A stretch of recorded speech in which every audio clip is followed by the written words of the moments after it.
Então, amigos, bem-vindo a esse Fireside Bahá'í da noite de domingo, dia 8 de novembro. Hoje a gente tem um Fireside diferente, porque o tema é diferente e, normalmente, os temas são escolhidos para terem uma relação com a vida e o dia a dia das pessoas. Então, certamente, esse também não vai fugir à regra e, de alguma forma, vai ser um tema caro ou próximo ao coração de todos, né? Da comunidade e dos nossos amigos também de fora da comunidade Bahá'í, porque todas as pessoas têm, ou na família ou entre amigos, pessoas jovens e pré-jovens nessa idade, e normalmente a preocupação com o desenvolvimento deles não é só a preocupação dos pais, mas da sociedade toda. Então, a gente escolheu como tema, e a Beatriz foi muito gentil em aceitar falar sobre esse assunto, o tema Construindo a Esperança, o protagonismo de jovens na era da desilusão. Então, talvez ela vai falar muito mais do lado positivo, mas quando a gente fala da era da desilusão é para relacionar com o fato de que, no momento que a gente vive, é mais difícil ainda você criar um novo adulto, né? Um futuro adulto, um pré-jovem. A sociedade, tudo ao nosso redor, em vez de ajudar a contribuir para a construção do caráter humano e das qualidades divinas, é claramente o contrário, né? Então, por isso a dificuldade e por isso que a gente chama de era da desilusão. Nesse momento da história, a gente está refletindo sobre essas relações familiares. Cada um de nós tem uma carga histórica das relações que a gente tinha na nossa juventude, e não só com as relações familiares, que são cada vez mais desafiadoras e colocadas num novo contexto, mas todo mundo busca novas alternativas, inclusive alternativas, por exemplo, para um futuro melhor, sob o olhar da sociedade em termos de ambiente, de meio ambiente, de caráter, de vida social, de vida comum, de educação. A comunidade Bahá'í, através do Programa de Empoderamento Espiritual de Pré-Jovens, oferece uma alternativa promissora à juventude. Isso para ajudar os mais jovens a resistir às forças de uma sociedade violenta, competitiva e egocentrada.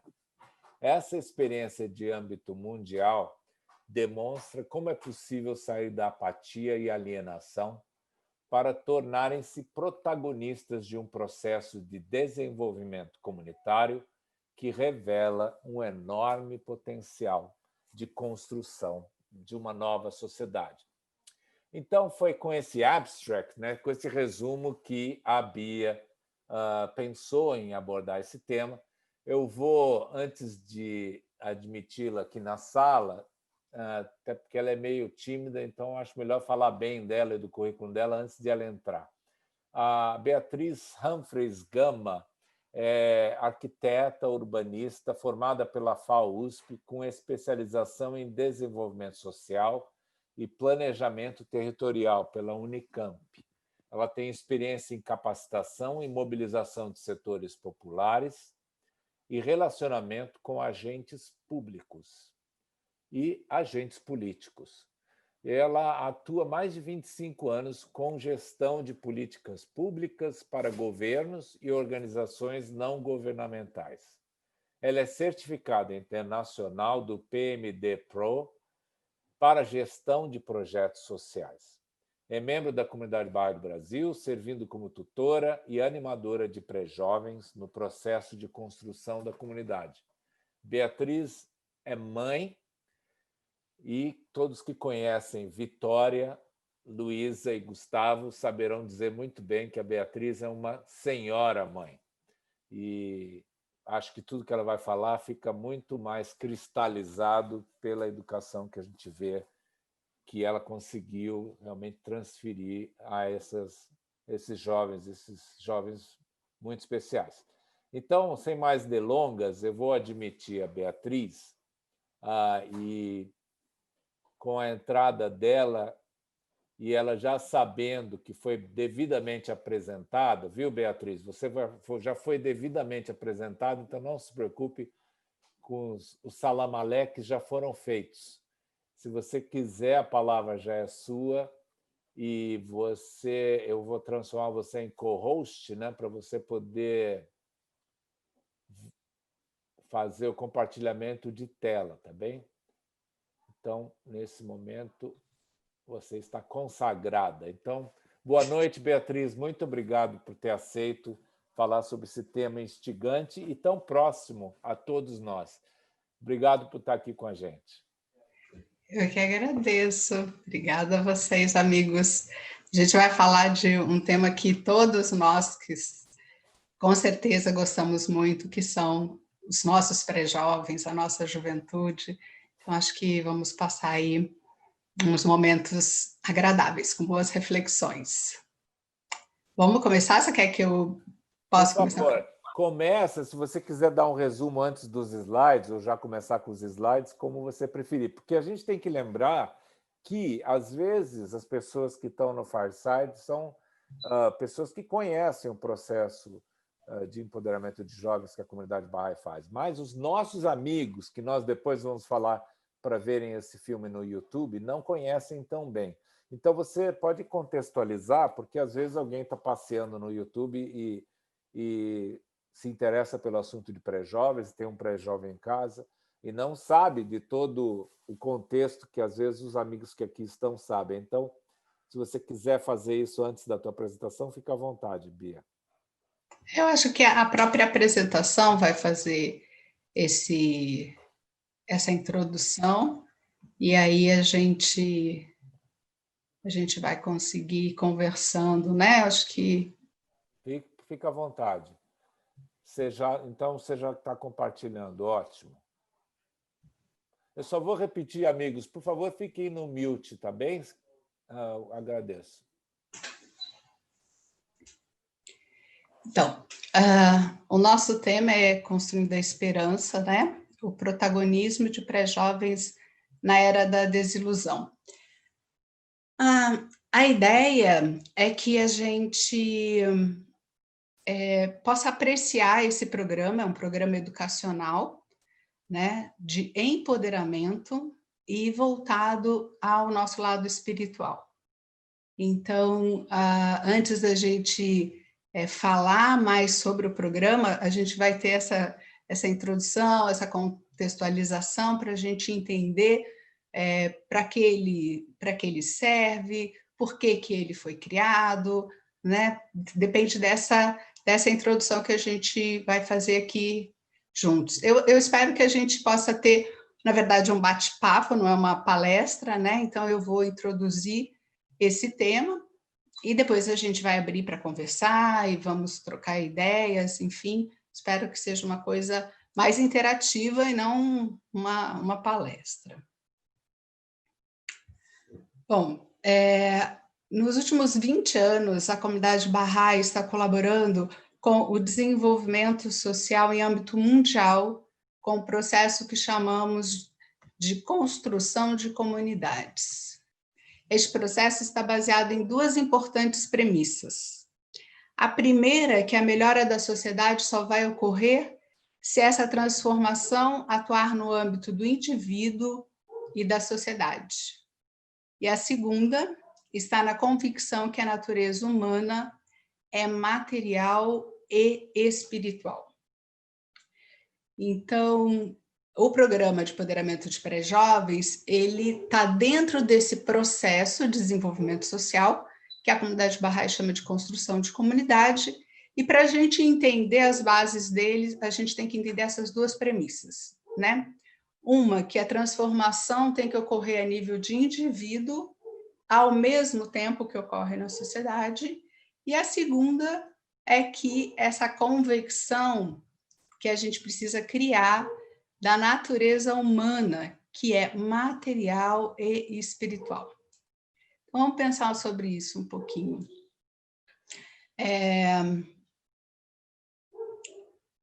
Tem algumas pessoas que acham que para as coisas melhorarem, para o mundo melhorar, a gente precisa que a sociedade melhore, resolva seus problemas, suas organizações, suas instituições, os seus modelos, enfim, que a parte organizacional da sociedade evolua e proporcione uma vida melhor, resolva nossos problemas sociais, e as pessoas possam ser mais felizes, e enfim.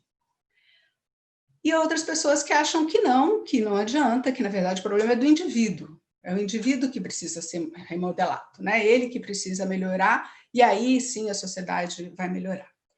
Então, a gente acredita, desse nosso ponto de vista, é que essas duas transformações têm que ocorrer ao mesmo tempo. Porque não adianta a gente só atuar a nível do indivíduo e deixar a sociedade, suas estruturas, suas instituições, sem nenhuma reforma, sem nenhuma mudança, e, ao mesmo tempo, a gente também não pode fazer só isso e deixar que os indivíduos não progridam, não evoluam, não se desenvolvam. Então, essas duas coisas têm que acontecer ao mesmo tempo, né? E aí tem uma citação que eu gosto muito, que... Deixa eu voltar aqui para o slide para compartilhar com vocês, que é uma citação de Chor Effendi,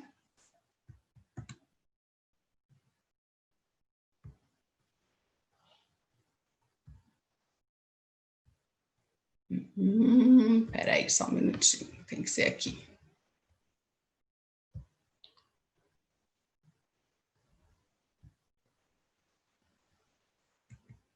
Que é essa, em que Chor Effendi diz que não podemos separar o coração humano do meio ambiente, dizendo que assim que um destes for reformado, tudo será melhor, né? Porque o homem é parte orgânica do mundo.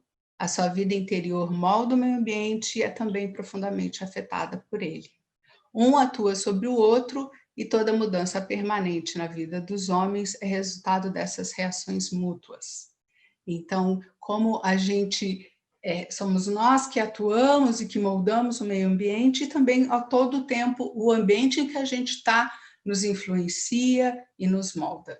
Né? Todo mundo tem essa experiência de estar, às vezes, em alguns ambientes que são muito alegres, muito receptivos, e você tem uma atitude correspondente, e também momentos da vida que a gente já teve em ambientes hostis, difíceis, passando por uma série de dificuldades, e como tudo isso, às vezes, nos oprime e faz com que a gente tenha reações diferenciadas. Então, realmente, é muito marcante essa reação mútua que Chor Effendi fala aqui, que acontece entre o indivíduo e a sociedade. Então, esse é realmente o que vai fazer a diferença para que a transformação seja duradoura e permanente, é que a gente esteja trabalhando nos dois âmbitos, no âmbito do indivíduo e no âmbito da sociedade. A gente tinha falado, né, que uma outra premissa muito importante é a questão da natureza humana. Nós, como seres espirituais, né, vivendo uma experiência material, que é uma frase que as pessoas gostam muito de usar, Quer dizer, nós, seres humanos, somos seres espirituais que estamos tendo uma vida material aqui. E essa vida material, ela não pode ser separada do nosso lado espiritual. Se a gente, a todo tempo, achar que não, a nossa espiritualidade é outra coisa, está restringida a um âmbito da igreja, a um âmbito, não sei, do depois da morte, alguma coisa assim, e nós temos que cuidar da nossa vida material separando essas duas coisas, a gente vai entrar em conflito constante, né? Então, a nossa natureza é uma natureza espiritual, somos seres espirituais, somos dotados de alma. E se assim é, a gente precisa que a nossa natureza possa se manifestar em todos os aspectos da nossa vida. Não pode estar restringida à igreja, né, aos momentos em que eu estou meditando, que eu estou fazendo as minhas práticas, em que eu volto para mim mesmo. Então, primeiro, essa crença de que somos seres espirituais, que temos uma alma, e que ela não pode estar separada, guardada em algum lugar, enquanto eu cuido da minha vida, eu cuido da louça, eu cuido da casa, eu cuido das crianças, eu trabalho. Isso são coisas materiais. A minha vida espiritual é outra coisa. Aí não é possível, uma dimensão que a gente não consegue tirar, sacar de nós mesmos, né?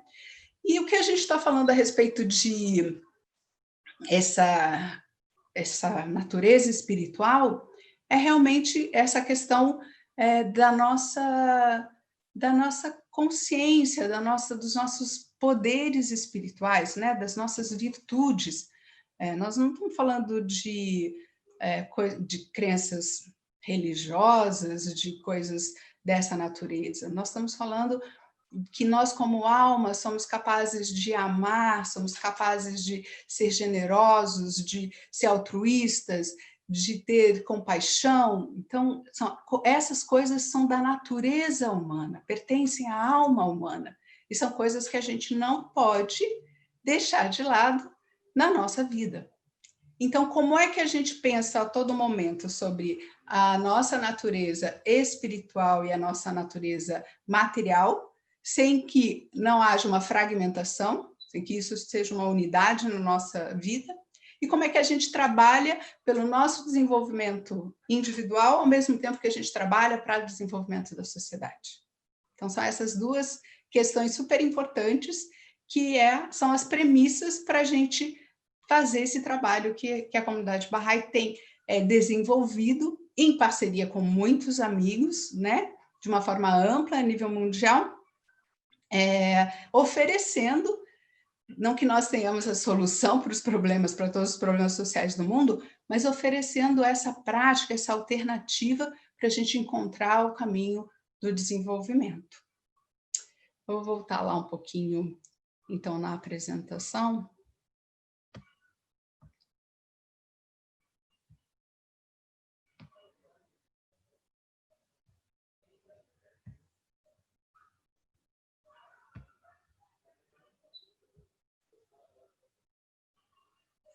Né?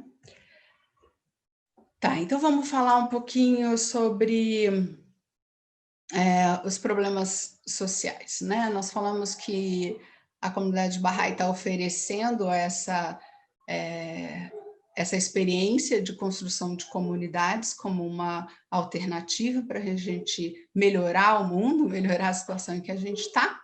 E aí, então, para a gente imaginar a natureza dessas transformações, a gente podia pensar um pouquinho dos problemas sociais. Não que esse seja o nosso foco, né? Nós não vamos discorrer sobre isso, mas só para a gente fazer um panorama das coisas. Então, aqui tem um levantamento do Fórum Econômico Mundial, que entrevistou 31 mil jovens em mais de 186 países, então tem uma abrangência mundial e voltado assim, para a visão da juventude mesmo, né? Quais são os maiores problemas sociais que a humanidade enfrenta hoje. E aí foi apresentado esses como sendo os mais relevantes, que é a questão da mudança climática, a destruição do meio ambiente, da natureza, os conflitos em larga escala, as guerras, né? A desigualdade de renda e a discriminação, também a pobreza e os conflitos religiosos. Se a gente for a fundo em cada um desses problemas, se a gente fosse discorrer sobre eles e pensar quais são as causas subjacentes que estão por trás deles, se a gente for falar de mudanças climáticas e destruição da natureza, com certeza a gente vai acabar chegando num denominador comum de que essas coisas acontecem em função da ganância, de algumas individualismo, de que as pessoas estão preocupadas consigo ou com o seu negócio e não com o outro, né? Essa falta de preocupação com o próximo. A gente vai chegar na questão do materialismo em que a gente vive. A gente vai, com certeza, discorrer e atrás do qual é a razão, né? Qual foi o fator causador de tudo isso, que, em última instância, a gente vai se deparar com algum problema espiritual. A mesma coisa em relação às guerras, aos conflitos, eles sempre nascem de disputas que muitas vezes são por um a querer ter razão sobre o outro, por questões de dominação, por questões de preconceito, por questões de não entender que o outro pode ser diferente ou também tem o direito de ser como ele é. Enfim, a gente for esmiuçar, a natureza subjacente a esse problema vai ter um fundo espiritual. A mesma coisa em relação à pobreza, a discriminação de qualquer natureza, preconceitos e também a desigualdade de qualquer natureza, né? Então, não é, como eu falei, o nosso objetivo está aqui pensando em problemas sociais, mas é só para a gente ver que mesmo os grandes problemas, eles, no fundo, eles têm uma causa que é espiritual, que advém de uma falta de virtude, de uma falta de desenvolvimento desses princípios espirituais. E aqui também, só para contextualizar, tem, então, o Programa Mundial para a Juventude, né, que a ONU criou em 1912, ele chama a atenção para a grande necessidade dos países aumentarem seus investimentos em políticas direcionadas a jovens, e entre as áreas emergenciais, a ONU destaca a questão da pobreza, dos conflitos armados, do surgimento de uma cultura impulsionada pela mídia. Então, são problemas em que a juventude está envolvida hoje, né? E aí as áreas prioritárias já são 15, mas entre elas educação, emprego, fome e pobreza, abuso de substâncias, conflitos armados. Então, todas essas coisas também afetam a juventude, né? Não são só problemas generalizados, mas são problemas que também afetam a juventude. Então, a gente trouxe essas questões dos problemas sociais para a gente imaginar, para a gente poder partir dessa necessidade de que a gente precisa resolver problemas com fundo espiritual, né? Que a solução não vai estar voltada só para técnicas, só para questões institucionais. A resolução dos problemas muitas vezes está na questão de como a gente, como humanidade, se comporta, por talvez não ter desenvolvido alguns princípios espirituais. Então, dessa maneira, a gente percebendo que a maior parte dos problemas sociais, eles têm como base, eles têm como também uma causa subjacente, né? Lógico, um problema nunca tem uma causa única, né? Mas eles são grandemente influenciados por esta falta de desenvolvimento de virtudes. A gente precisa pensar sobre isso quando a gente está propondo alguma solução, alguma coisa que possa remediar a situação em que a gente se encontra. Então, vamos falar um pouquinho sobre desenvolvimento social.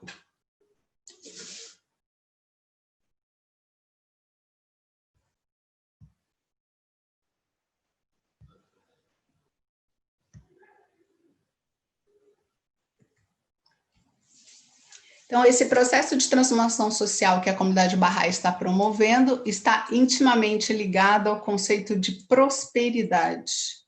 Bom, se a gente está passando por problemas sociais e a gente quer uma mudança, a gente quer uma melhora, a gente imagina que a gente queira uma sociedade próspera. E aí a gente tem que entender, tem que ter uma visão comum do que é essa prosperidade, né? Que não é uma prosperidade apenas econômica, mas é uma prosperidade mais ampla, que abarca os aspectos materiais e espirituais da vida humana. Então, dessa forma, esses dois conceitos emergem, como eu falei, do próprio entendimento da natureza humana.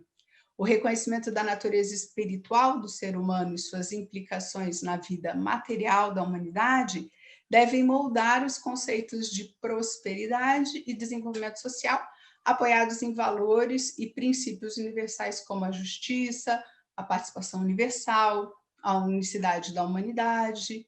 E aí, à medida que emerge uma compreensão mais profunda da natureza humana, esses valores universais passam a moldar as nossas ações, as nossas estruturas dessa nova sociedade. Daí outra coisa que também é muito importante a gente falar é a questão, tá, então quem que é o protagonista dessa mudança social que a gente espera, né? Que até foi a chamada do nosso encontro, que é o protagonismo da juventude. Então, sim, a gente espera que os jovens tenham um papel muito relevante nisso tudo, mas a questão aqui é que o desenvolvimento social, a resolução dos problemas, eles não vão vir magicamente de alguma instituição, da ONU, de algum governo, de alguma organização social, né? Na verdade, o protagonista dessa mudança é a própria humanidade, são as massas, né? As pessoas precisam, as populações não podem ser receptoras de um progresso, que alguém chegue e traga e doe para elas, mas sim elas têm que ser protagonistas e assumirem as responsabilidades pelo seu próprio destino. Porque desenvolvimento não é algo que se estabelece, é algo que se constrói. E dessa forma, o desenvolvimento social está em sua concepção atrelado à capacitação e o empoderamento dos indivíduos e das comunidades, certo? A gente precisa que as pessoas se sintam responsáveis pela transformação da sociedade, pela sua própria transformação, pela transformação da sociedade, e comecem a colocar isso em prática. Só que ninguém nasce sabendo, né? Tudo a gente precisa de um treinamento, a gente precisa aprender. A gente aprendeu, desde que a gente nasce, tudo, a falar, a andar, a escrever, a todas as outras coisas que a gente faz, alguém nos ensinou, a gente passou por um período treinando até conseguir fazer sozinho. E não é diferente em relação à nossa espiritualidade, né? A gente também precisa treinar, a gente também precisa ter um lugar para desenvolver isso, para que a gente se sinta empoderado e possa colocar isso, então, em prática. Então, aí, eu gostaria de apresentar para vocês o Instituto Ruhi. O Instituto Ruhi é uma organização social com sede na Colômbia, de inspiração Bahá'í. Ela foi fundada em 1970, então uma organização madura já, com 50 anos, né, de experiência, e ela, inspirada pelos ensinamentos Bahá'ís, como esse que está aí destacado no slide, considerar o homem como uma mina rica em joias de inestimável valor. A educação tão somente poderá revelar seus tesouros e habilitar a humanidade a tirar dela algum benefício. Então, todos os homens têm essa riqueza, essa nobreza de alma, são capazes de amar, de ser generosos, de compartilhar, de colocar o outro em primeiro lugar, né, de ter compaixão, enfim, uma série de virtudes que todo ser humano é capaz de desenvolver. Uns já nascem com maior grau em uma e outra, mas é a educação que vai fazer com que essas joias se revelem, que essas joias brilhem, né? Cada vez estejam mais lapidadas e que aí sim a humanidade possa desfrutar delas. Então, o Instituto True desenvolveu uma série de programas educacionais que são programas para o nosso desenvolvimento espiritual. Como que a gente desenvolve essas virtudes? Acho que as pessoas sempre cobram isso da gente, né? Ah, você deveria ser mais generoso, às vezes a mãe, a família, o marido, seja quem for, às vezes nos falam, você precisa ser mais paciente, você precisa ser mais generoso, você precisa ser mais compreensivo, e a gente às vezes até concorda, é verdade, eu gostaria de ser, mas como é que faz isso? Onde que eu aprendo a perdoar? Onde que eu aprendo a ser mais generoso, né? Se tudo na vida a gente teve um treinamento, a gente teve pessoas que nos ensinou, que nos acompanhou até que a gente conseguisse fazer, por que que nesse campo tão especial, tão importante, que é a nossa espiritualidade, ninguém vai nos ajudar, vai nos treinar nessa ação? Então, o Instituto ele desenvolveu esses programas que começam desde as aulas de criança, né? O programa começa com 5 anos e vai até que ele atinja essa época, o início da adolescência, por volta dos 12 anos. E então, nessas aulas de criança, que são aulas de virtudes, são aulas em que você vai ensinar para as crianças, primeiro, a nomear, a saber que existe. Como você ensina uma criança a falar, você vai dar água para ela e você fala água, e ela bebe água, ela fala, tá, o nome disso é água. E assim você vai apresentando o mundo. Da mesma forma, a gente apresenta as virtudes para as crianças, né? A primeira série, elas veem todas as virtudes, 24 virtudes, através de uma programação lúdica que tem uma oração, uma citação que fala daquela virtude, e aí então músicas, histórias, jogos, desenhos, pinturas. Já na série seguinte, sem querer me alongar muito na questão das crianças, você passa então a dizer, bom, tudo bem, você já sabe que tem justiça, você já sabe que tem moderação, você já sabe que tem amor, que tem bondade, mas como é que eu uso isso? Como é que eu ponho isso em prática, né? A criança. Eu posso ser só justa e não ser bondosa? Como é que eu faço para ser justa e ser bondosa? Enfim, a série 2 já vai tratar da aplicação dessas virtudes de uma maneira mais prática, e com ensinações, com a presença do teatro. Então, é uma forma de educar muito lúdica, muito voltada para as artes, que desenvolve nas crianças essas virtudes. E aí, então, com 12 anos, quando ela entra na adolescência, a gente começa, então, propriamente, esse programa de empoderamento de pré-jovens, que é o nosso tema aqui, que é um programa apaixonante, esse programa. Por quê? Ok, ele tem o propósito de ser um programa espiritual, de empoderamento espiritual, mas é um programa totalmente voltado para a ação. Totalmente voltado para a ação.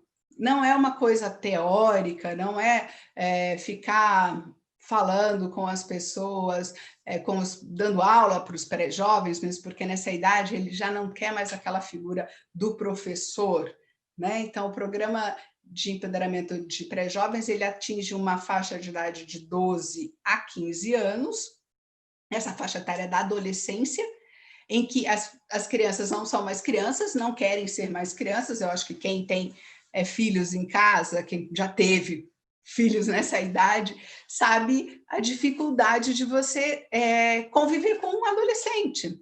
Mas a sociedade, por realmente ser essa fase interessante de descobertas, de afirmação da sua identidade, a sociedade um pouco que rechaça essa faixa etária, dizendo, pô, tudo pergunta, tudo questiona, quer ir contra a autoridade, se mostra rebelde, é muito difícil, então chamam os adolescentes de aborrecentes, né? Então a sociedade acaba vendo essa faixa etária de uma maneira muito negativa, o que não ajuda eles passarem por esse momento tão crucial que é a passagem deles para a vida adulta, quando efetivamente ele vai se tornar um jovem.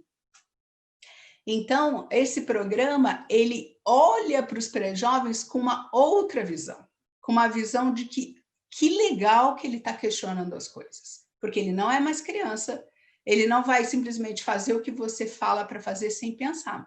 Ele quer entender os porquês, ele quer entender se aquilo é bom para ele, se ele acredita naquilo, se você realmente acredita naquilo, né? Se o mundo está ruim, assim, por que eu tenho que continuar fazendo o que você faz? Então, ele começa a questionar tudo isso, e isso é maravilhoso, porque ele quer mudança.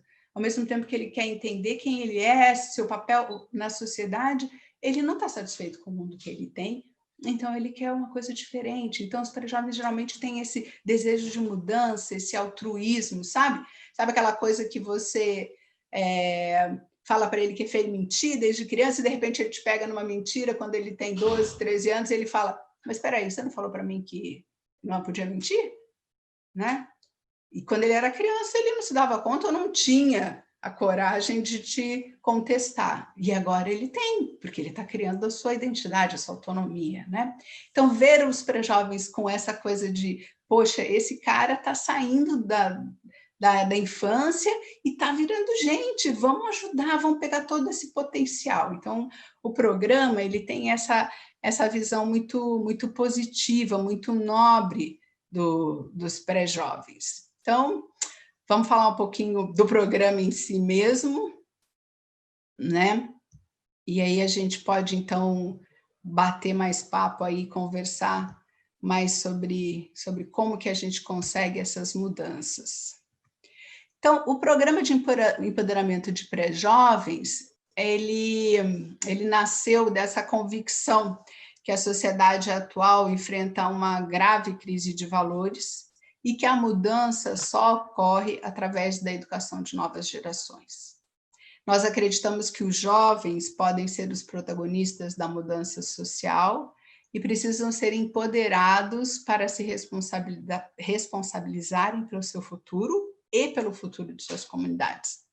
O objetivo do projeto, do programa de pré-jovens, é desenvolver em pré-jovens as potencialidades, as habilidades para eles se tornarem agentes ativos de mudança social nas suas próprias comunidades. Os encontros, as oficinas, elas trabalham a capacidade de expressão, ajudando-os a refletir sobre suas escolhas e a terem uma ampla visão da realidade que os cerca. Os atos de serviço empregam a crescente percepção direcionada à exploração da realidade, ajudando-os a analisar as forças construtivas e destrutivas que atuam na sociedade, reforçando valores e imbuindo-os do propósito de trabalhar pelo bem comum e tornarem-se agentes de transformação social. Então, vejam que desafiante, né, que é esse objetivo, mas se a gente quer que a juventude seja, então, a vanguarda dessas mudanças, né, já que realmente cabe a nós, cada um de nós, a sua contribuição para a transformação da sociedade, e a gente sabe que a juventude vai estar nessa vanguarda, como é que a gente prepara essa juventude? Então, é realmente nesses anos iniciais, né, pela ONU, pela Organização Mundial de Saúde, a juventude começa aos 15 anos e vai até os 24 anos, com algumas controvérsias, alguns estendem um pouco, mas, enfim, são esses anos, de 12 a 15 anos, que antecedem a juventude propriamente, em que a gente tem que investir muito para criar esse agente de transformação, essa pessoa imbuída desse propósito, desse duplo propósito moral, de se transformar, de se melhorar, ao mesmo tempo que transforma a sociedade. Os elementos do grupo de pré-jovens, eles são um grupo, esse é um elemento super importante, porque pré-jovens, se vocês já conviveram ou convivem, eles, como não têm ainda sua identidade muito firmada, ele ainda não é seguro de quem ele é, na verdade, ele está se formando, ele precisa de outros, né? Ele precisa de pares para ele, pô, eu não estou sozinho. Então, você sempre vai ver pré-jovens em ambientes em que eles estão, muitos, em bandos, né? Eles nunca estão sozinhos. Ele está sempre no grupinho dele, e esse grupinho, às vezes, tem características em comum que eles se identificam. Então, às vezes, tem os skatistas, tem um pessoal mais nerd, tem um pessoal mais esportista, tem outros que são mais dark, sei lá. Mas, enfim, eles se vestem parecido, eles têm o mesmo linguajar, eles andam em bando, e isso é muito legal, porque eles precisam do grupo, dessa unidade da sociedade. Então, você prover para eles um grupo em que eles vão estar juntos, em que verdadeira amizade acontece, em que haja apoio mútuo, é fundamental nessa faixa etária. Outro elemento são o estudo dos livros. Então, a gente tem hoje cerca de 12 livros-textos que nada mais são do que histórias reais, né, de pré-jovens em todas as partes do mundo. Histórias que trazem o que o pré-jovem está passando, a problemática social que eles estão inseridos, a problemática interna, então, a sua autoaceitação, o que eu vou ser no futuro, quais são os meus dons, será que vai dar certo a minha vida, enfim, todas as preocupações que passam na cabeça de um pré-jovem, vai aparecer na leitura desses casos, desses livros que trazem essas histórias reais, né? E aí estão ali justamente para ele refletir sobre aqueles conceitos que estão envolvidos naquela problemática. Outro elemento importante é lazer saudável, a gente está promovendo que eles juntos possam se divertir de uma maneira muito simples, de uma maneira muito alegre, que não precise de grandes recursos financeiros, que não precise de drogas, de violência, de nada que degenere, nada que vá contra a sua nobreza, para ter uma vida alegre, para se divertir. Então, a gente também precisa ensinar eles como ter lazer, porque a mídia e outros meios ensinam que você precisa gastar dinheiro para se divertir, que você precisa possuir coisas, que você precisa estar, às vezes, com a sua consciência alterada para achar alguma coisa legal, né? E não é verdade. Então, a gente também precisa ensinar isso para ele. E aí, outra coisa muito importante são os atos de serviço. Então, todo o programa educacional, ele vai falar sobre atos de serviço. Atos de serviço, o que significa isso? Serviço é quando a gente faz alguma coisa para outra pessoa, para outros, sem querer nada em troca. E é aí, no serviço, em que a nossa espiritualidade é o campo onde a gente desenvolve esses atributos, essas virtudes. Tá, a gente começou desde criança a ensinar eles que precisa ser bondoso, que precisa ser justo, que precisa pensar nos outros, que precisa ser generoso. E como é que eu pratico isso? Onde que eu pratico isso? Onde que eu aprendo a ser mais generoso, a pensar no outro? É no serviço. É fazendo para os outros, fazendo pela comunidade, fazendo para melhorar o ambiente onde eu vivo. É ali que esses atos de serviço desenvolvem a nossa espiritualidade. E tudo isso é permeado por música, por teatro, por artes em geral, por jogos, por esportes, por acampamento, para prover esse ambiente que o pré-jovem precisa, né? Então, assim, de maneira geral, os objetivos são melhorar o poder de expressão dos pré-jovens, porque se eu não sou capaz de compreender, ler e compreender o que os outros estão falando, quais são as mensagens que as pessoas querem me dar, fazer a minha reflexão e conseguir expressar o que eu penso, se eu não sou capaz de me comunicar, eu não consigo atuar. Então, saber se expressar é uma coisa fundamental e o programa trabalha, tem todo o foco nessa questão da expressão. A outra coisa é o pensamento crítico, né? Então, saber ler a realidade, saber perceber as forças que estão por trás, o que é construtivo, o que é destrutivo, quais são as verdadeiras intenções e ser capaz de fazer as suas próprias escolhas. Então, ter pensamento crítico é outro objetivo do programa. E imbuir os pré-jovens de um senso de propósito, ou seja, eu tenho que ter objetivos nobres, eu tenho que ter um propósito, uma meta nobre na minha vida. E isso a gente cria nessa idade, para você poder conduzir a sua vida dessa maneira.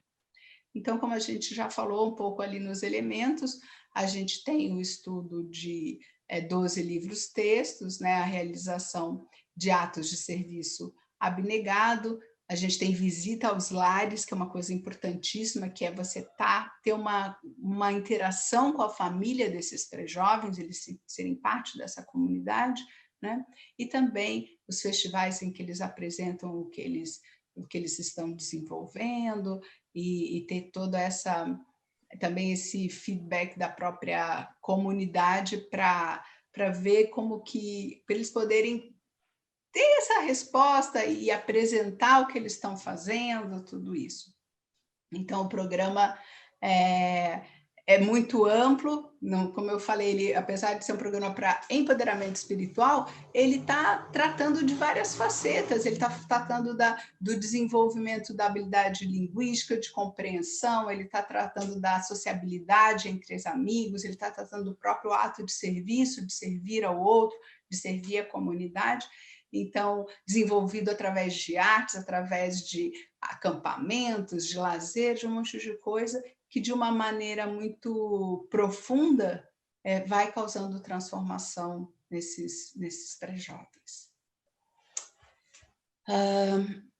Espero que a gente possa conversar e trocar experiências sobre tudo isso que eu acabei de expor aqui, e também que a gente possa, talvez, focar em algumas coisas que os amigos achem importantes, coisas que vocês gostariam que a gente pudesse discutir e, de repente, algum tema a gente aprofundar.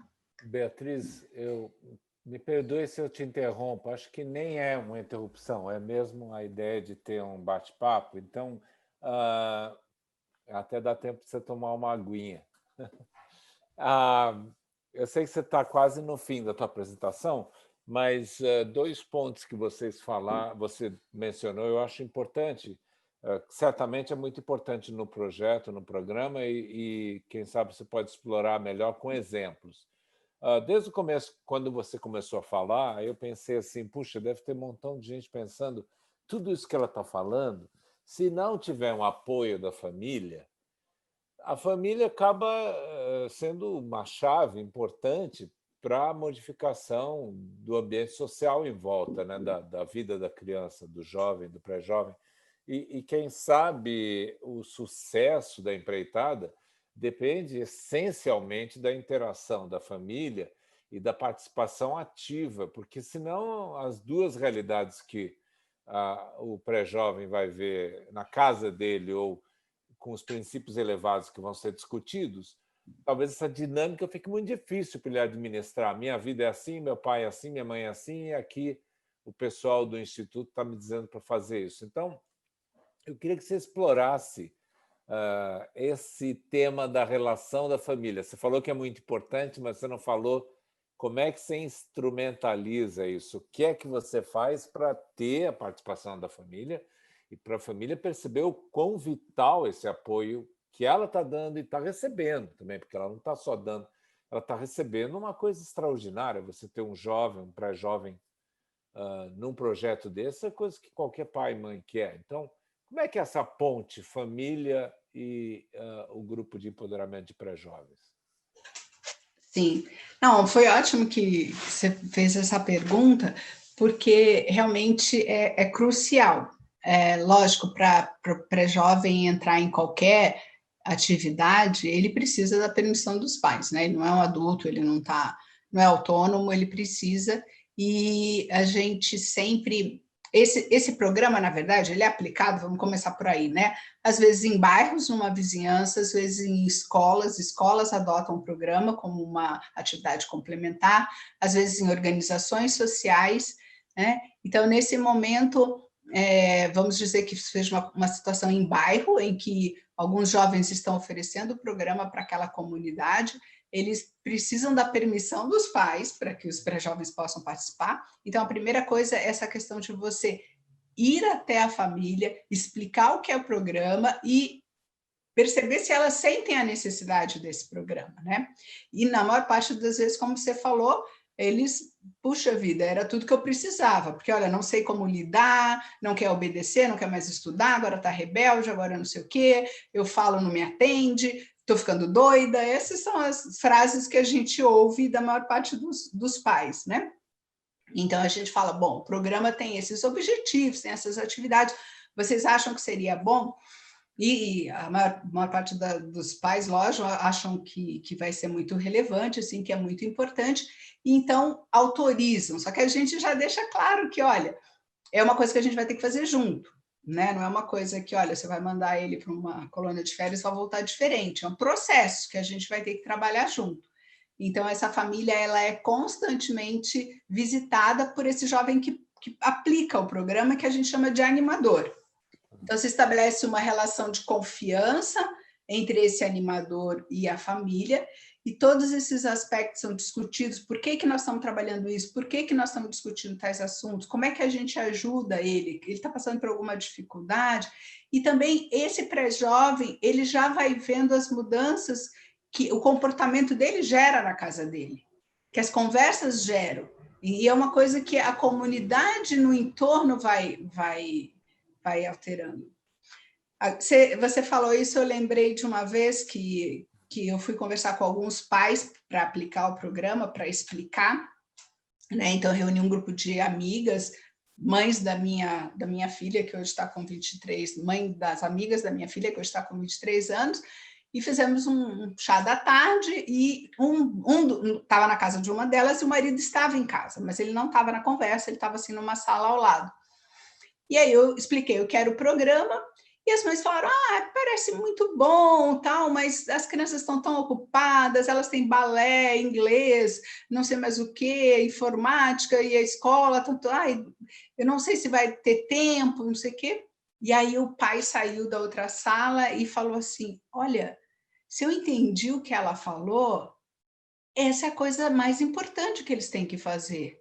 Então, cancela o inglês, cancela o balé se for o caso, mas tem que priorizar um programa desse tipo, né? Isso tem que ser prioridade na educação dele, não outras coisas secundárias, né? E eu fiquei extremamente surpresa, e aí foi um questionamento para mim mesma, porque quantas vezes a gente prioriza essas coisas, o horário da natação, que conseguiu a vaga lá, o inglês, e aí outras coisas ficam para depois, quando elas, na verdade, têm uma importância muito maior na nossa vida. Então, essa relação com os pais realmente é fundamental e ela faz parte, como você viu ali quando a gente apresentou a questão dos elementos, as visitas às famílias, os festivais com as famílias em que eles apresentam as coisas que eles vão fazendo, o que eles estudaram, os atos de serviço que eles fizeram, é uma coisa muito com participação da família. Muito obrigado, Bia. Até alguém sugeriu que uma resposta alternativa a essa pergunta de como criar uma ponte entre a família e o grupo de amigos envolvidos com esse programa de empoderamento, o Bruno Tenório falou, sugestão de resposta, incluindo a família no programa. Não necessariamente o instituto, mas uma opção pode ser visitas amigáveis, estudos e textos alternativos, ou incluindo esses estudos, né? Eu acho que ele tem razão, eu acho que quanto mais a família percebe que sem ela não funciona, e que não é uma coisa que você está dando, mas uma coisa que você está criando junto com a ajuda dela, mais isso tem efetividade. Aqui em Toronto, na cidade, quando a gente chegou em 2013, haviam mais ou menos 800 pré-jovens nos projetos, nos bairros aqui de Toronto, e eu me lembro que, pela pequena experiência que eu tive de ir lá e visitar os pais, quando você visitava uma comunidade, uma família, um prédio, e falava para os pais o que é que você pode fazer para ajudar nesse projeto. Não como pai, como assistente, por exemplo. Você é professor de matemática, você poderia vir como convidado no projeto uma vez para falar da beleza da matemática, por exemplo. Ou outra pessoa era um advogado. E a gente, claro que eu estou falando de uma dinâmica totalmente diferente de grupos sociais daqui e talvez de um bairro no Brasil, mas qualquer que seja a profissão, se o pai ou a mãe percebia que ele não está sendo só chamado a deixar o filho ficar 2 horas comigo, coisa que, claro, que ele prefere do que ficar a criança correndo na rua, lá sabe Deus fazendo o quê? Mas, além disso, você fala assim, olha, eu preciso da tua ajuda, hein? Eu vou fazer isso.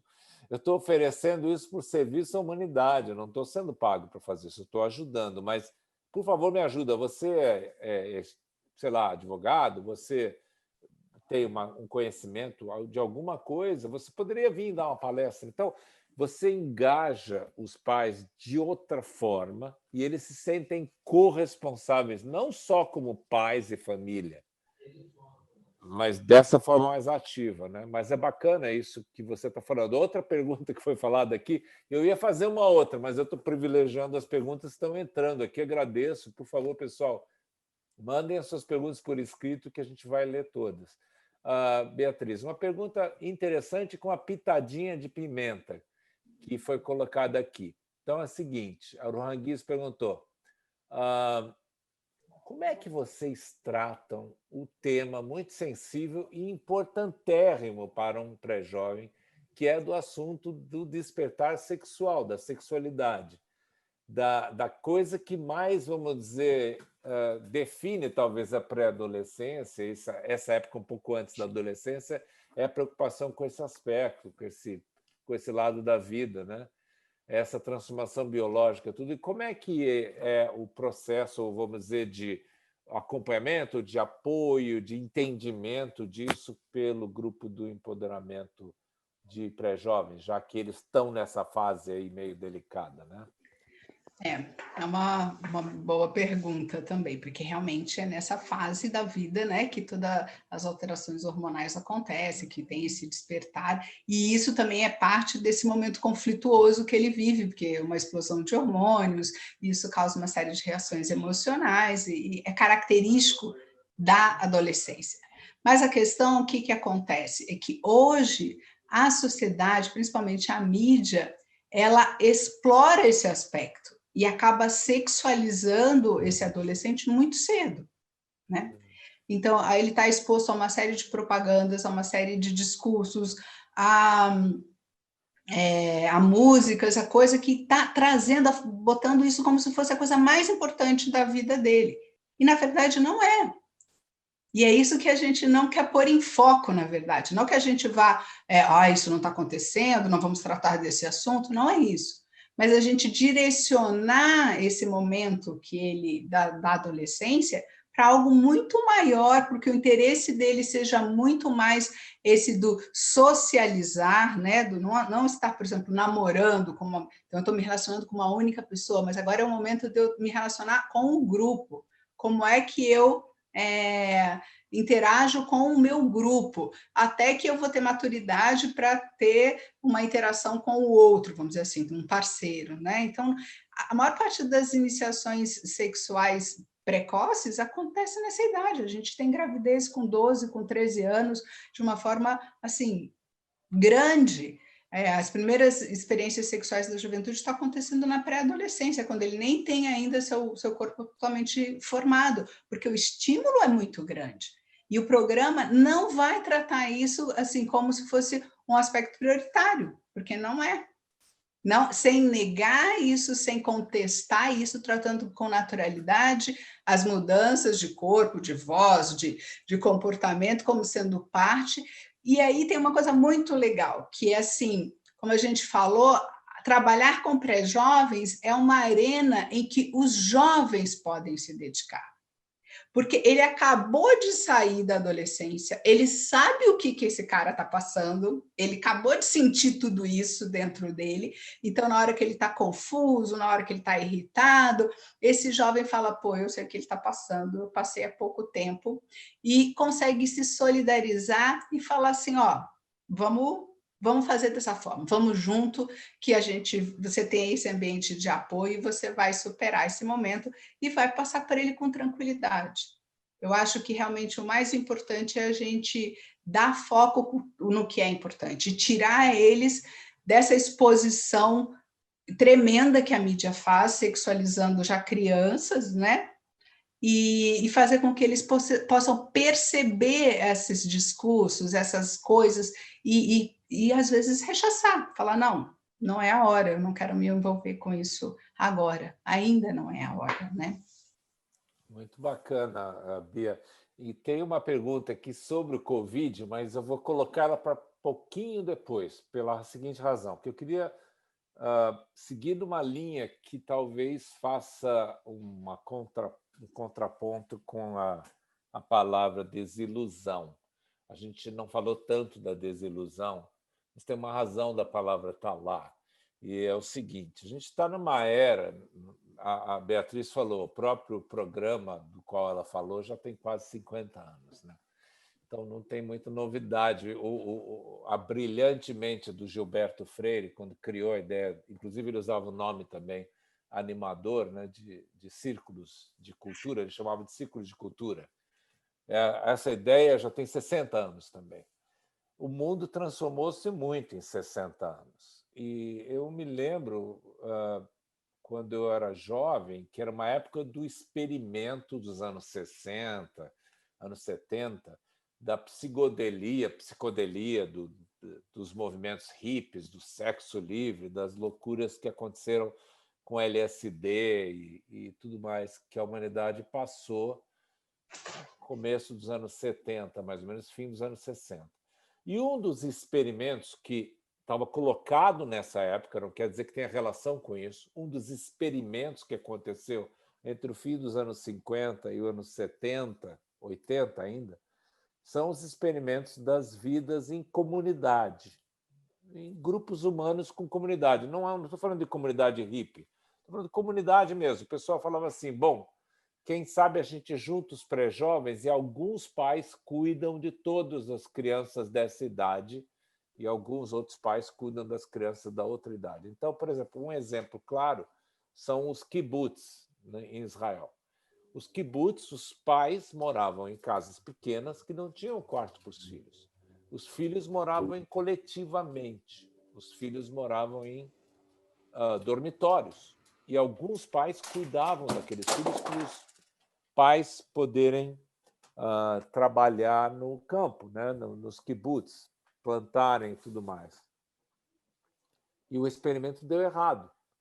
Deu essencialmente errado. O poder da família, a importância da criança na família, não num dormitório em que os pais viam os filhos no fim de semana.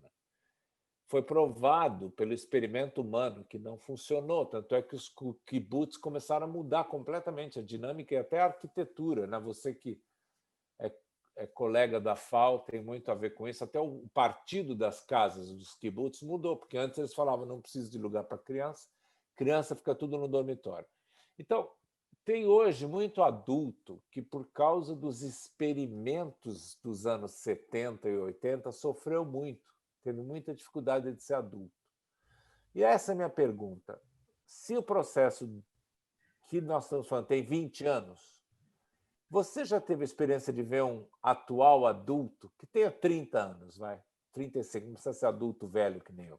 Um adulto de 30 anos que 15, 20 anos atrás foi num instituto de pré-jovens ou empoderamento e o que ele falou para você com a experiência dele? Só para mostrar como a era da desilusão pode ter um final hoje feliz, que não é da desilusão. A gente, como eu falei no começo, né? Não que a comunidade Bahá'í acha que, olha, nós temos a solução dos problemas, está aqui, é assim, vai se resolver. A vida é muito complexa e a gente está tentando participar dessa mudança e vem trabalhando no âmbito mundial, então a gente tem experiências com todo tipo de cultura, com todo tipo de background religioso ou qualquer outra coisa, né? E é uma mescla muito grande, então é um projeto que você pode falar, pô, esse projeto foi testado, né? Não que a gente esteja dizendo, ele é a solução para o mundo, mas realmente ele tem essa história, esse peso de estar 20 anos sendo aplicado em âmbito mundial. E eu posso falar, assim, da minha experiência, que faz cerca de 15 anos que eu sou animadora do programa. Então, eu fui animadora de vários grupos, vi pré-jovens, né, com 12 anos entrar no programa e hoje estão saindo da universidade, estão vivendo a vida adulta aí. E, recentemente, eu tive um testemunho, uma notícia muito interessante que me deixou extremamente feliz. Essa pré-jovem pertencia a um grupo que eu era animadora, ela era amiga da minha filha do meio, né? E a minha filha convidou ela veio para o programa, participou, e depois a família dela se mudou, não morava mais na mesma cidade, foram para outra cidade, uma família assim com muitos problemas estruturais e separação e problemas, brigas na família por causa de herança, enfim, assim, um ambiente bem conturbado que essa adolescente passou, né? E agora ela está fazendo terapia, já tem um bom tempo que ela faz análise, que ela se trata, e aí o psicólogo falou para ela, falou assim, olha, você tem um pensamento tão diferente da sua família, né? Você foi criada nesse ambiente, assim, de tanto materialismo, de individualismo, de disputa, de não sei o quê, e você tem uma visão tão diferente, tão distinta. Você já pensou a respeito disso? Você sabe por quê? De onde vem isso? Ela falou, não, nunca pensei sobre isso, não sei, né? Ele falou, mas pensa sobre isso. Na sua infância, na sua adolescência, você teve alguma experiência, alguma coisa aconteceu? Ela falou, eu sei o que aconteceu. Eu participava de um grupo de pré-jovens e a gente se reunia semanalmente, a gente discutia essas coisas e agora eu vejo como isso influenciou a minha vida. Aí ela não via a minha filha há muito tempo, porque elas se separaram há mais de 10 anos. Quando ela teve esse insight, ela buscou, tentou achar, conseguiu o contato dela e mandou esse áudio. Olha, estou pensando em você, aconteceu isso, contou essa história para ela. Puxa, eu fiquei assim, sabe, super emocionada de ver como adulta ela percebeu das escolhas dela, do adulto que ela se tornou, dessa pessoa mais coerente, mais equilibrada, que no fim, lógico, tem muitas influências, né? A vida da gente é uma coisa muito complexa, mas como foi fundamental a participação dela no programa. Olha, eu fiquei emocionado. Eu acho que eu percebi também que você ficou pelos teus olhos. Eu acho que a maior gratificação que alguém que está num trabalho desses, como você há 15 anos, pode ter é sentir a expressão do resultado na vida de alguém. É sentir que fez uma diferença e que tudo isso que você falou acabou ajudando um ser humano a escolher melhor, a fazer as escolhas melhores. E eu queria falar um pouco de escolhas. Existem, obviamente, vários grupos aqui, também me remetendo ao exemplo aqui, né, de Toronto. O próprio governo canadense tem uma série de preocupações ligadas também a aspectos de civilidade, de educação, de cortesia, alguma coisa próxima, talvez, o que a gente poderia falar de vida social e de atributos e qualidades humanas. Mas, obviamente, que não é um projeto de natureza espiritual, é um projeto de natureza social, de aperfeiçoamento da vida da criança e do pré-jovem na sociedade. E o que eu trago a você é o seguinte: o que é único nesse projeto de empoderamento de jovens que outros projetos de empoderamento não têm? Porque existem vários, a gente sabe. Aqui, então, você bate na porta do cara, olha, eu estou pegando os seus filhos para aquele programa Bahá'í e tal. Ah, você é do programa lá de empoderamento social? Sim, então. Aí depois você descobre que ele está falando de outro da prefeitura. Enfim, o que é que nós, da comunidade Bahá'í, temos que, quando a gente faz esse projeto, que quando você olha ele, não é completamente diferente de outras coisas. O que é que tem que é diferente? Isso que eu queria te perguntar. Olha, talvez até eu estou vendo que nós temos vários amigos aí que são também animadoras participando, podem ter experiências até mais ricas da que eu possa compartilhar.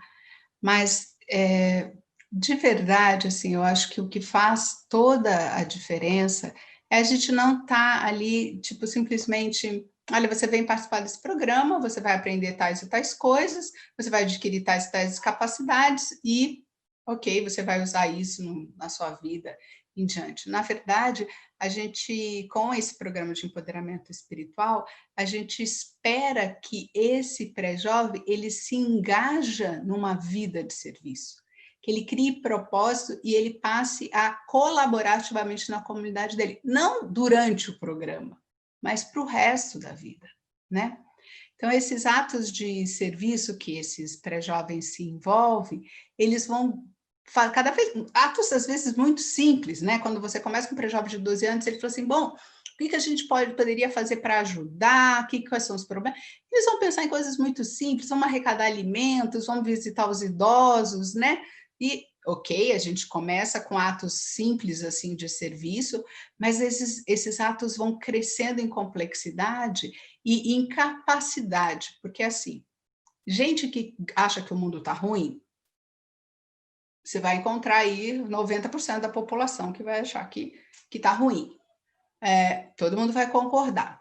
Gente que diz que, eu quero sim que mude, eu acho que tem que ter mudança, eu gostaria até de ajudar, mas que efetivamente se levanta e faz alguma coisa, é uma minoria muito pequena. E por quê? Porque ela também não foi ensinada. Então, esses pré-jovens, desde pequeno, eles são ensinados a ler a realidade. Então, vamos olhar aqui à nossa volta. Quais são os problemas que vocês estão vendo? Quais são as coisas que vocês acham que precisaria melhorar? Por que essas coisas estão acontecendo? Então, ok, vamos fazer alguma coisa a respeito? Vamos. Então, você vai ensinar eles a, primeiro, ler a realidade. Segundo, fazer um planejamento. Eu quero fazer isso. Para eu fazer isso, o que eu preciso? Eu preciso disso, disso, disso, disso. Ok, vou lá, faço.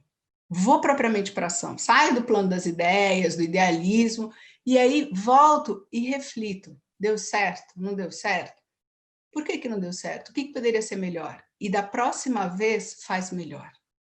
Então, esse processo de ação, reflexão, capacidade de realmente analisar e agir é fundamental e você tem que ensinar. Ninguém nasce sabendo, né?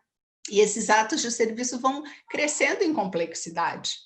E eles vão pensando em cada vez coisas que às vezes se tornam projetos sociais, organizações sociais, que vão trabalhar com temas muito, muito, muito relevantes. E aí ele percebe que, poxa, eu tenho capacidade de mudar minha realidade.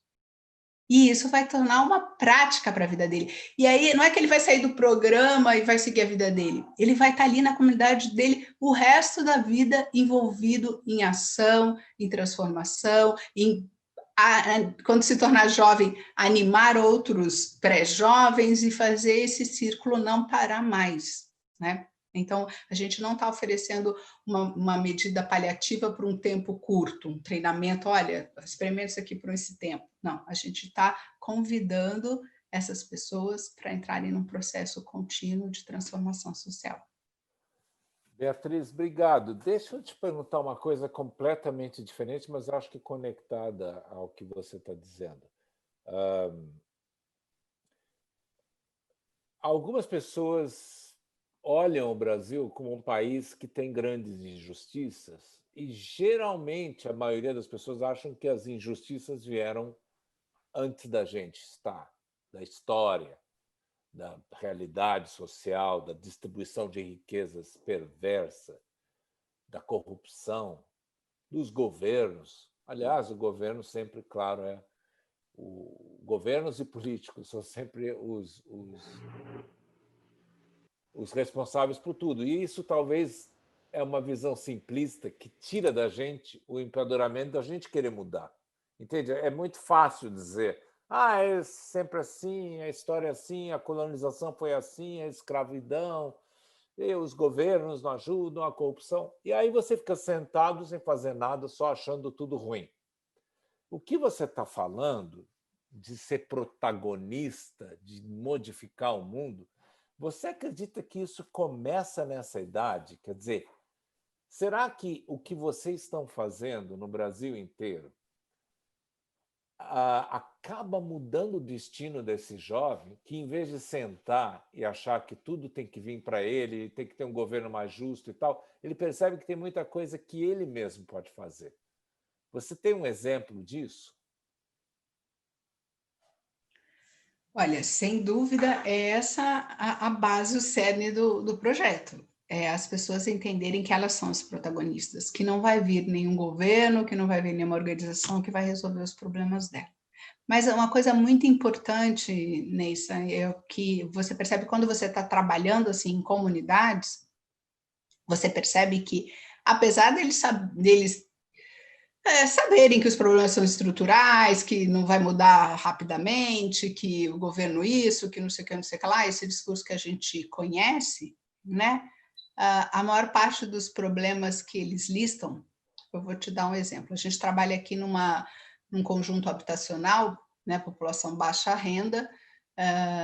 Fala onde é aqui, porque ninguém sabe. É verdade. Aqui em Mojimirim, na periferia do estado de São Paulo, que o interior de São Paulo é um local bem próspero, assim, a gente não pode falar em grandes desigualdades como as metrópoles ou outras áreas do Brasil que estão mais atingidas pela pobreza, mas, lógico, tem em toda parte, né? Então, a gente tem um trabalho numa comunidade aqui, que é um conjunto habitacional, em que nós temos famílias de 6, 8 pessoas que vivem em 40 metros quadrados, né?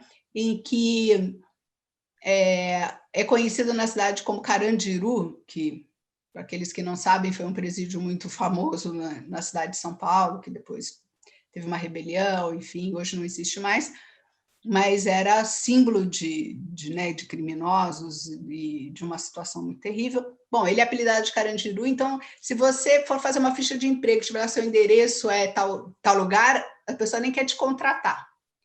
Então, quando você chega para eles falar e começa a conversar com essa população, eles falam que é muito ruim aqui onde eu moro. Aí você fala, é muito ruim onde você mora?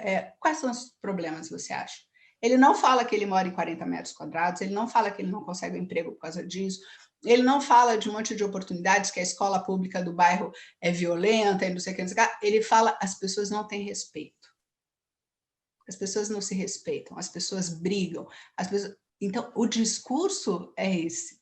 Eles entendem que o que mais aflige eles é essa falta de cooperação, essa falta de solidariedade, o saber conviver, o saber viver junto, né?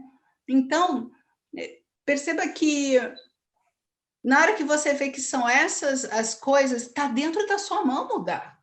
Não vai ser o governo que vai vir aqui resolver as suas relações com os seus vizinhos. Senão você mesmo, senão você mudando de postura, senão os seus filhos, né? Porque ninguém reclama que lá no condomínio não tem área de lazer. Eles reclamam que as crianças brigam, que elas usam droga, que elas gritam, elas reclamam disso.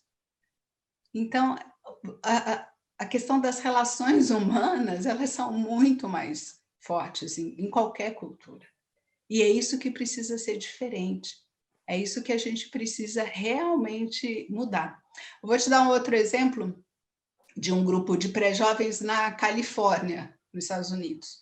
E esse é um grupo de pré-jovens com uma população de um nível social muito bom, né? Que moravam em casas super espaçosas, imensas, e que os vizinhos não se conheciam. Todo mundo dentro da sua casa, cheio de conforto, cheio de lazer, não sei o quê, em casas enormes, jardins enormes, mal via os vizinhos, entravam no seu carro direto na garagem, não sei o quê. E aí o animador chegou para esse grupo de pré-jovens e falou assim, olha, vamos pensar aqui, no nosso bairro, na nossa vizinhança, o que vocês acham que precisa melhorar? E eles, bom, parece que tem tudo aqui, não tem problema, né? Tá tudo perfeito, tudo limpo, tudo arrumado, tudo...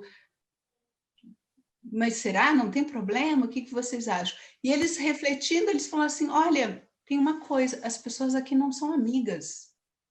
Elas não se conhecem. Percebe? Jovens de 12, 13 anos. Outra realidade, né? Outra realidade, mas era um problema de relações humanas, no fim das contas, né? E aí eles falaram, não, peraí, o que a gente pode fazer? E aí eles foram de casa em casa fazer amizades entre os vizinhos, fazer eles se conhecerem, conhecer a história do outro e realmente passar a viver junto, ter uma comunidade. Você vê que desde aquele que mora em apartamentos pequenos, numa periferia de um país na América Latina, né, cheio de desigualdades, que tem os seus problemas de relacionamento, como quem está vivendo nas mansões também tem, cada um dentro da sua, né, do seu contexto, mas as relações humanas estão deterioradas. E relação humana não tem como jogar a culpa no governo, a culpa é da gente, né? Da família, da educação, do esteio moral que você tem.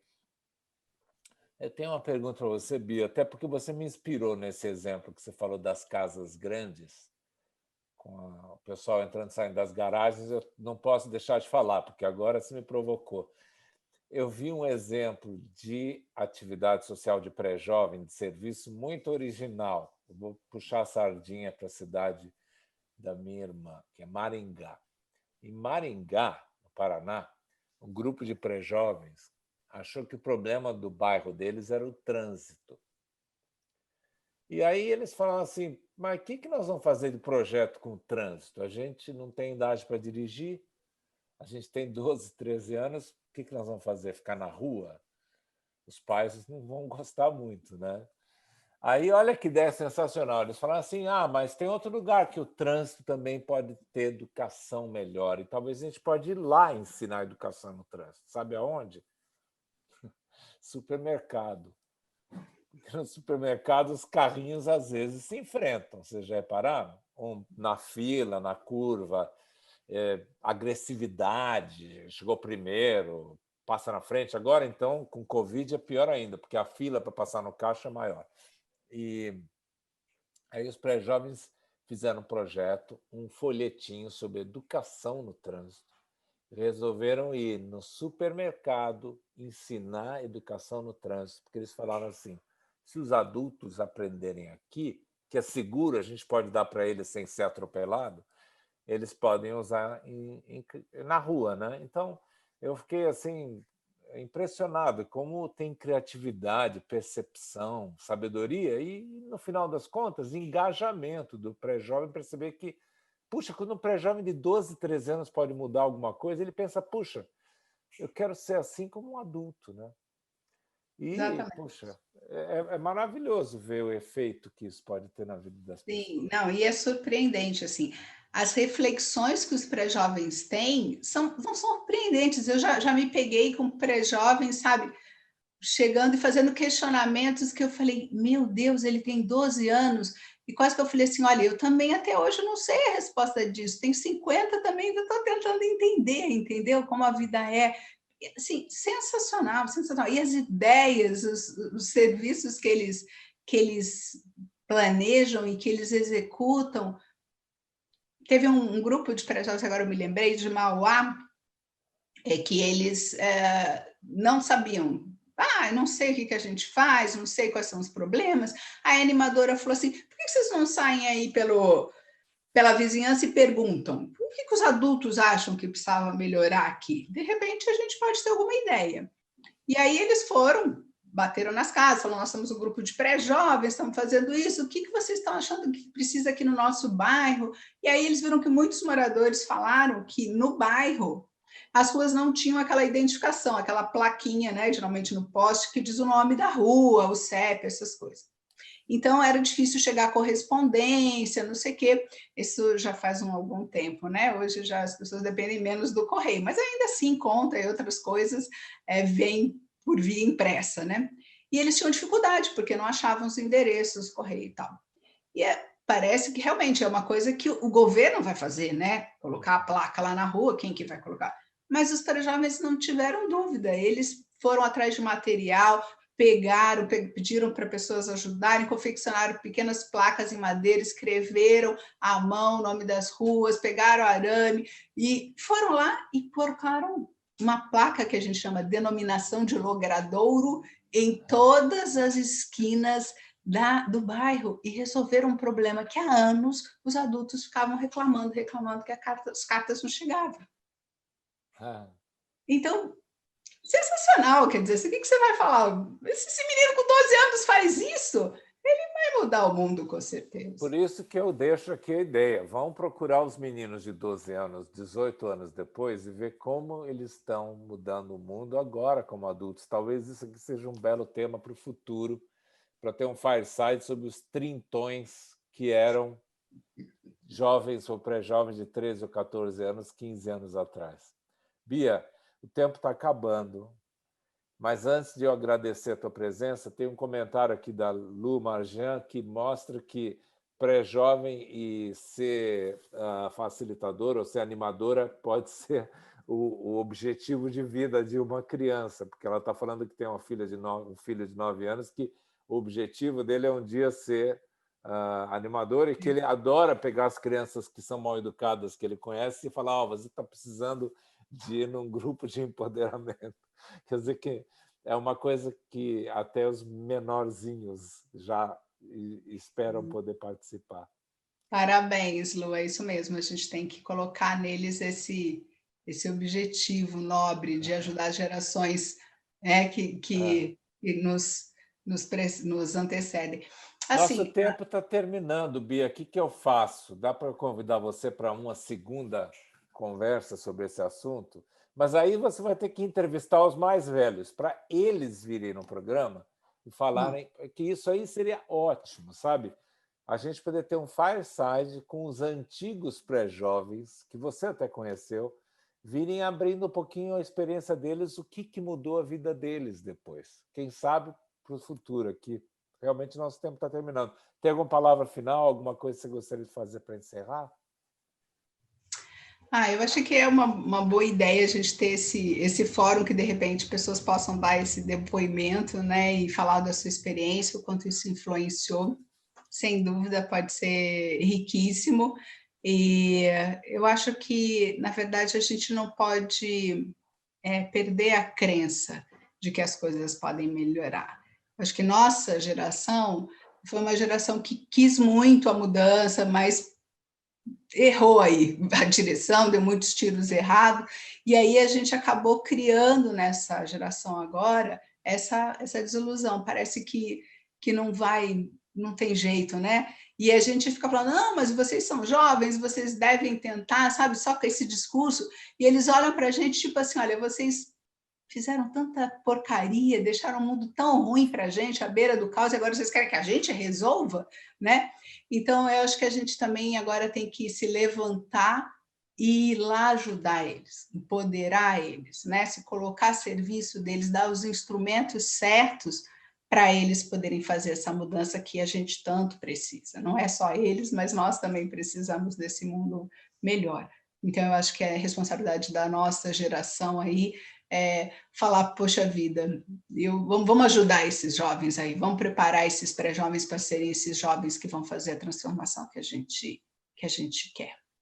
Eu que agradeço muito a oportunidade, desculpa se eu falei demais, mas é um assunto muito interessante, muito apaixonante, de verdade, a gente podia ficar falando a noite toda. Então, vamos ter aqui, com todas as testemunhas ao nosso redor, um pedido para você voltar, porque você não falou demais, falou de menos, mas a culpa é do tempo mesmo. Agora, eu queria pedir para todo mundo, antes de tirar o microfone de mute e agradecer a você, eu queria realmente pedir para todo mundo avisar os amigos que vai sair no YouTube, é um link legal para mandar para os seus amigos, para mandar para aqueles amigos que você sabe que têm filhos numa idade assim, entre 13 e 14 anos, que poderia ser alguém que se beneficia muito em aprender o que a Bia compartilhou com a gente hoje. Então, agradeço muito. E, Bia, vou pedir para todo mundo sair do mute para te agradecer, para que você possa escutar as palmas. Imagina! Parabéns, Bia! Prazer em vê-los, Ney Sanjani e todos vocês. Obrigado. Parabéns para o programa e para todos aqueles que estão servindo, né, Edith, né, Leia? E aqueles outros que eu consigo ver, Lu, Mariam, parabéns. Obrigado. Parabéns a vocês. Obrigado a todos vocês por estarem aqui. Obrigada, Bia, por tão bela exposição. Obrigada, Neison, por organizar. Obrigado. Um beijo para todo mundo. Tenham uma boa noite aí no Brasil. Uma boa noite. Boa noite.